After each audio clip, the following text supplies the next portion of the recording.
وفوضوا أمري إلى الله إن الله بصير بالعباد.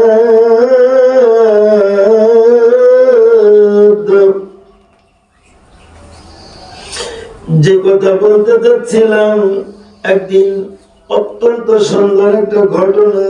বাদশার কাছে একজন ফকির বলতেছে, ফকির বলছে, বাদশা আলম পানা আমাকে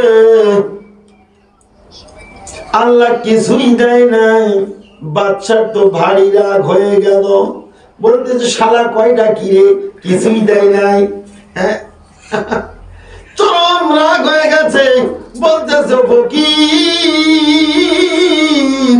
তোমাকে যখন কিছু দেয় নাই, তোর এই ডান হাত খানা দে, আমি তোরে 2 লক্ষ টাকা দেব।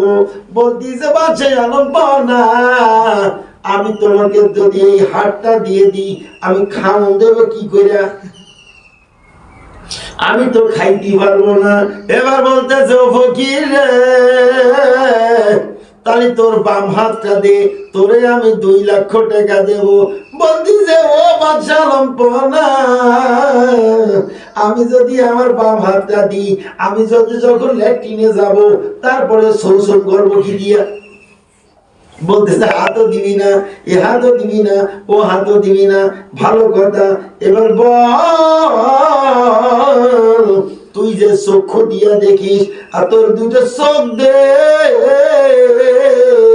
আমি তোর 10 লক্ষ টাকা দিব। বলতিছে বাদশা আলম পাওনা, আপনি যদি আমার চোখ নিয়ে নেন, তাহলে আমি অন্ধ হয়ে যাব। আমি সারা জীবনের জন্য এই পৃথিবীর সৌন্দর্য আর দেখতে পাবো না, আমার ছেলে মেয়েদের দেখতে পাবো না, আত্মীয় স্বজনকে দেখতে পাবো না, আমার জন্ম দুঃখী মা বাবাকেও দেখতে পাবো না। বলতেছে ফকিরে শুধু পড়ে নিলাম, এখনো কিন্তু নিচে নামি নাই। ও ফকিরে, তাহলে তোর এই সামান্য 4টা আঙ্গুর কথা বললাম, তারপরে তোর 20 লক্ষ টাকা দিতে গেলাম, তাও তুই রাজি হলি না।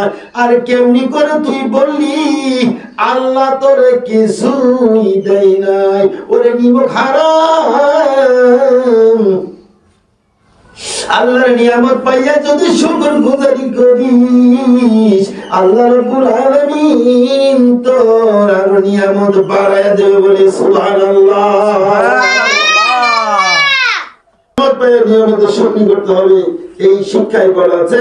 আল্লাহ যেন সকলকে কবুল করে বলে আমিন। ওয়া মা তাওফীক ইল্লা বিল্লাহ। আসসালামু আলাইকুম ওয়া রাহমাতুল্লাহ।